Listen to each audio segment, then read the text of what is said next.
is up guys, Merganman4 here, and with Doctor Who's 60th anniversary just around the corner, I thought now would be the perfect time to celebrate some of the best this franchise has to offer. From now until the 60th, I'll be back every week with a new top 10. Today, I'll be looking at John Pertwee's third Doctor, the frilly-shirted scientist and action hero, ally of UNIT and best enemy of the Master. These are my top 10 third Doctor stories. Number 10. The Blame Game. You mentioned the Silurians. Did you know he was trying to broker a peace? Because of hope, that we could be better than we were. You claim some sort of moral high ground, but you're no better than us in taking hope away. If we're just cats and dogs, what sort of animal are you? The monk pouted like a scolded child. Eventually, he straightened, and after much hesitation, pulled a lever. He doesn't deserve you. The meddling monk has heard about the Doctor's exile and decides to pay him a visit. Surprisingly, while his exile obviously plays a significant role in many Third Doctor stories, there aren't actually a whole lot that are about the exile, and the impact it has on the Doctor personally. This is where the blame game shines. It's fairly thin on plot, but heavy on the character work, and pairing the Third Doctor up with another Time Lord that isn't the Master offers a different kind of insight than we got on TV, with the monk deciding to treat the Doctor with a trip off Earth, finally giving him a taste of freedom.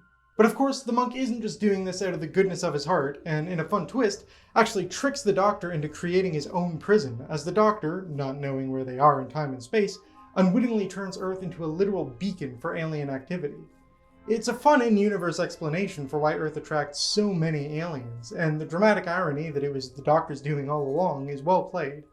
But I think what really ties it all together is Liz, who serves as an excellent foil to the monk's machinations by bringing an intelligent, human perspective to the table, and is ultimately the one who convinces the monk not to strand the Doctor in the same way the Doctor had previously stranded him.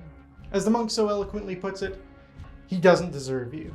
All in all, The Blame Game is a fun and thoughtful tale that takes full advantage of the limitations of this period in the Doctor's life and spins it into something truly special.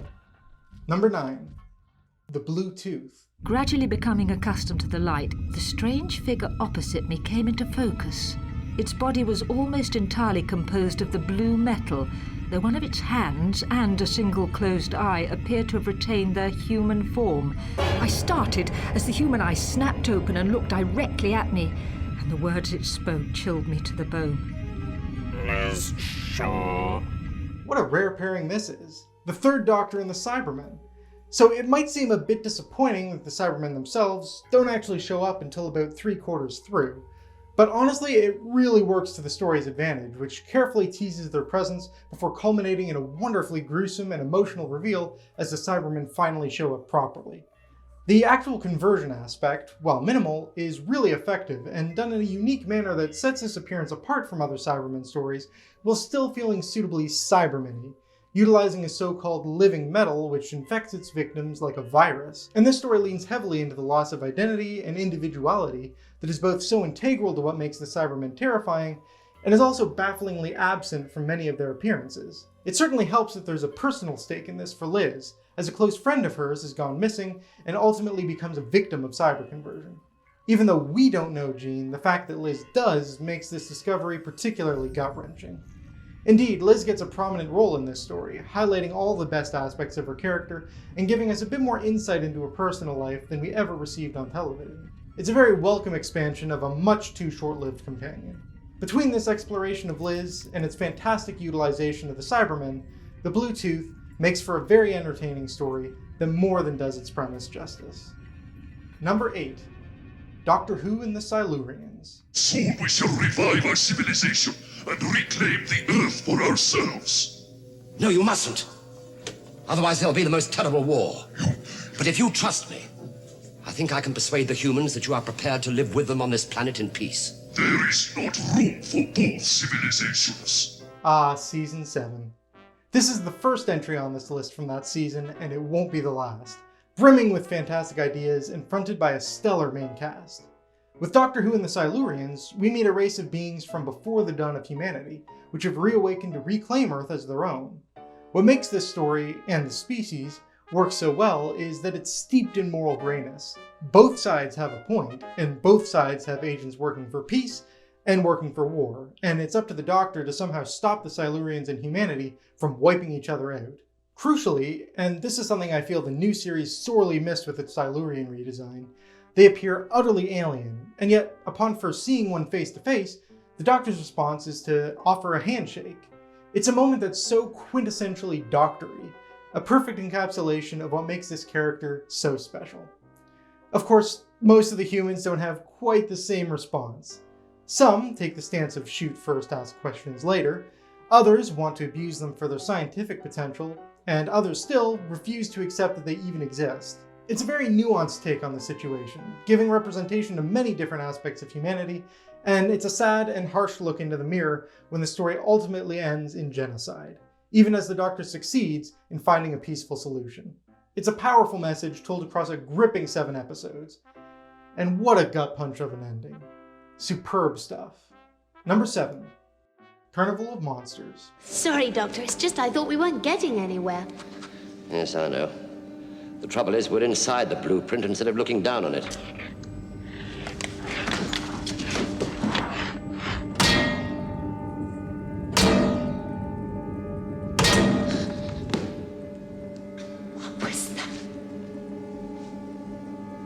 In true Robert Holmes fashion, Carnival of Monsters is a fantastic blend of the hilarious and the horrific, centered around the idea of people being trapped and manipulated for the sake of entertainment, but presented by a completely unthreatening, friendly even, duo in Vorg and Shurna.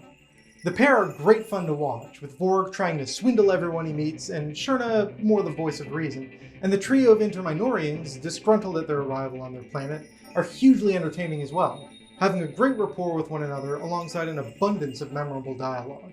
The crew and passengers of the SS Bernice are a tad less memorable, but allow for a fantastically intriguing mystery for both us and the Doctor.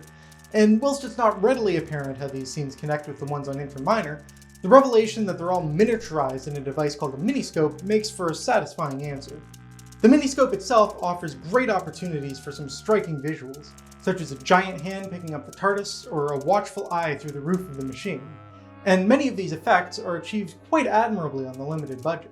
And speaking of effects, I can't not mention the Drashigs, a fairly standard monster in function, but with a striking design that's seriously well executed, amongst the classic show's best looking creatures in my opinion.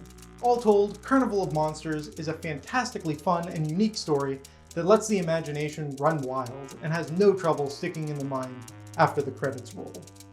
Number 6. Spearhead from Space.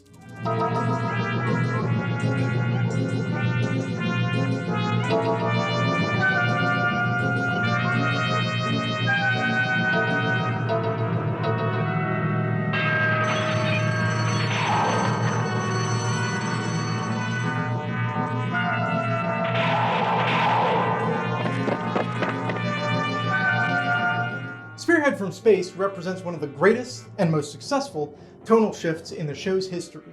An entirely new cast, aside from the Brigadier returning after 2 prior guest appearances, new format with the Doctor stranded on modern-day Earth, and of course, broadcast in color for the first time.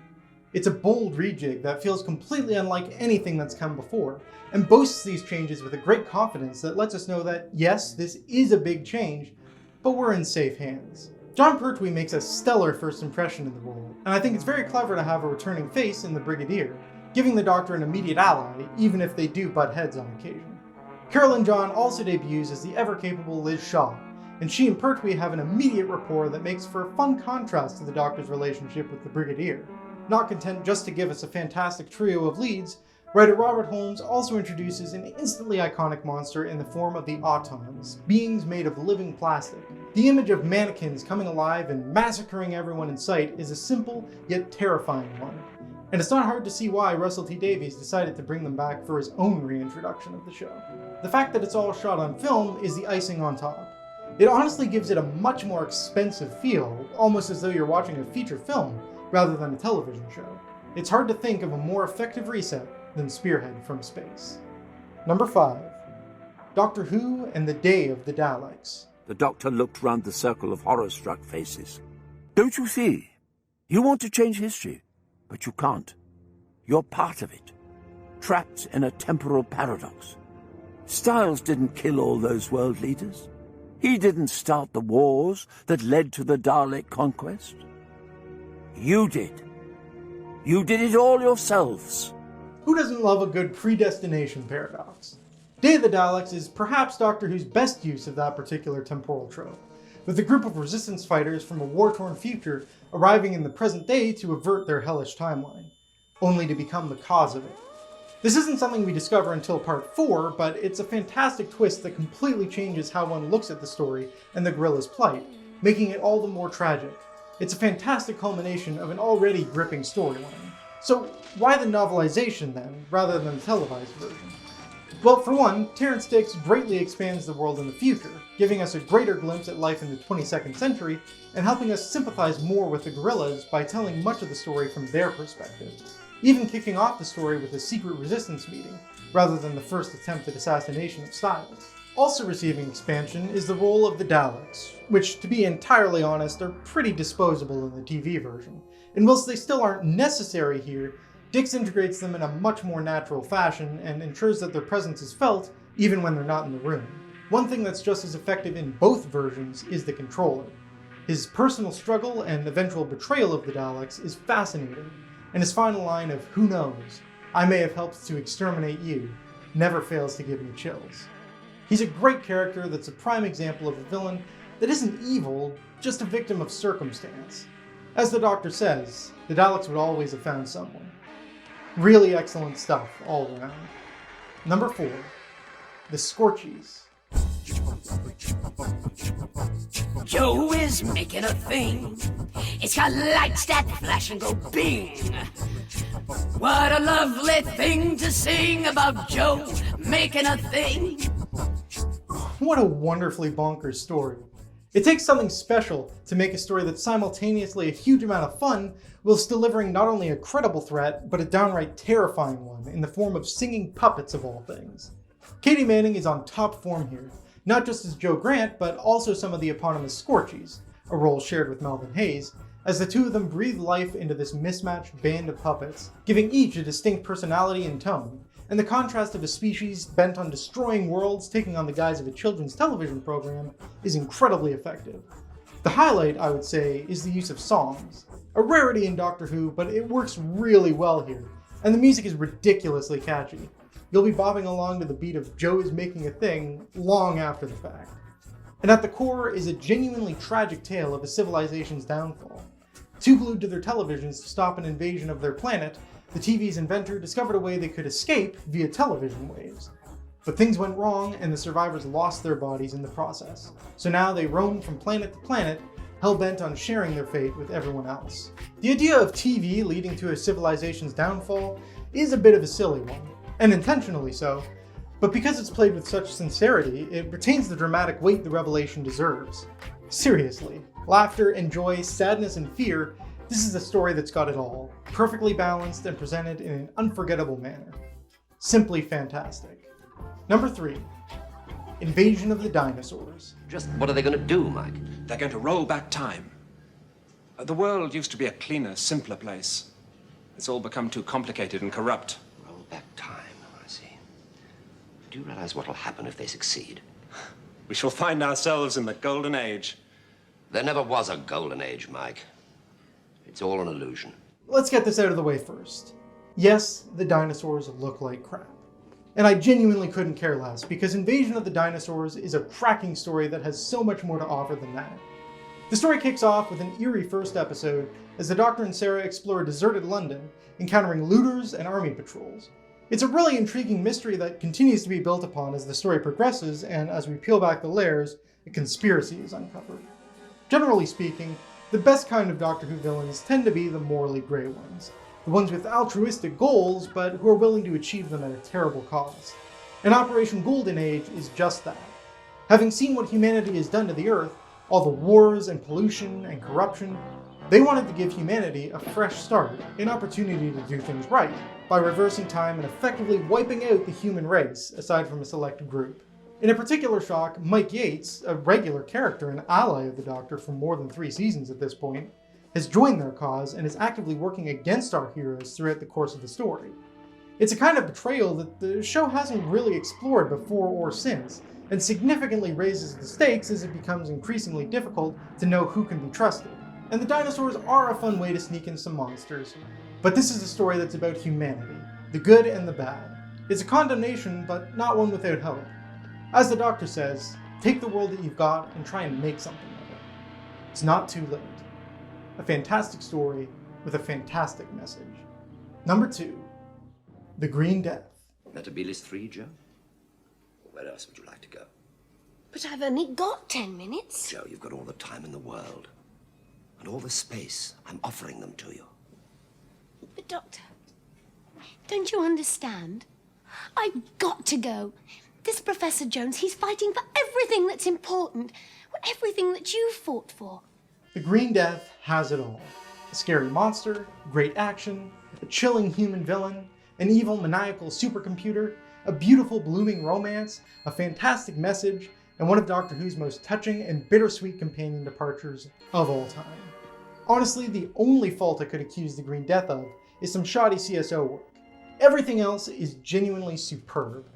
Stevens makes for an intriguing antagonist, and his eventual redemption as he frees himself from the influence of Boss is genuinely moving. And speaking of Boss, man, what a memorable villain. It's a great twist that the big bad of the story was a computer created to maximize profits, and Boss is given a magnificently lively performance by John Dourif. It's the exact opposite of what you'd expect, and it works exceptionally well. The story's commentary on environmentalism and corporate greed is excellent as well, giving the material the overtness it deserves, and it's still remarkably relevant today. And of course, I can't talk about The Green Death without talking about Jo and Cliff. It's far from the only time a companion has left the TARDIS to be married, but I think it's fair to say it's not often done well.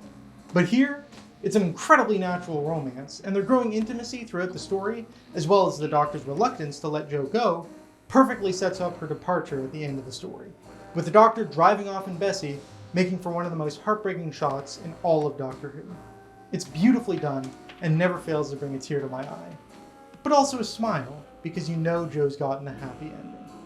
The Green Death really is the epitome of the word classic. And before we reach my number 1 Third Doctor story, let's take a quick look at some honorable mentions, which very nearly made the cut. The Time Warrior, Storm of the Horrifex, The Last Post, The Hidden Realm, The Switching. Number 1, Inferno. Look, I am not a spy. I've seen it all before. Where? In another world. Very well. I can wait. You're just wasting time. Your identity is being checked with central records. When we know who you are, the real interrogation will begin.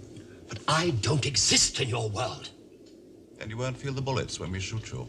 Inferno marks Doctor Who's first foray into parallel universes, and I think there's a strong argument to be made that it's also its best. It's already a strong premise without that aspect. A drilling project led by an arrogant, self-satisfied director that unwittingly unleashes primal forces man was never meant to encounter. The threat of this comes in 2 forms. The heat-thriving zombies called Primords, completely animalistic beings that'll either brutally kill you or turn you into one of their own, and the approaching penetration of the Earth's crust, which will unleash forces powerful enough to tear the planet apart.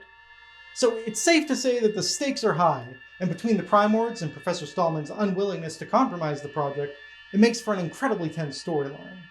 And then, Inferno throws a curveball that takes what's already a fantastic story and elevates it to new heights by tossing the Doctor into a parallel world, one which is similarly headed towards disaster, but at a slightly faster rate.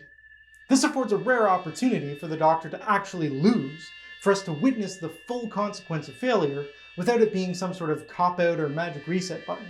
A whole world is genuinely wiped out, and it's terrifying. The execution of the parallel concept is also masterful. We get alternative takes on both the guest cast and the series leads, with the alternative versions of Liz and the Brigadier particularly striking. Instead of working for UNIT, they serve the fascist Republic, and whilst Liz is antagonistic, but ultimately open-minded, the brigade leader is like the Brigadier only superficially. This version of him hides behind his rank, and when it comes down to it, is a pitiful coward, interested only in saving his own skin. Everyone involved does a superb job playing their counterparts, but I found Nicholas Courtney's performance particularly striking. and makes for one of Doctor Who's greatest ever villain parts, albeit not in the traditional sense. Put all that together, and it's a recipe for a perfect Doctor Who story. But what do you think? Were there any surprise inclusions? Did I leave out your top choice? Let me know what your favorite Third Doctor stories are down in the comments below. And with that, Merganman4, over and out, and I'll see you all next week with my top 10 Fourth Doctor stories.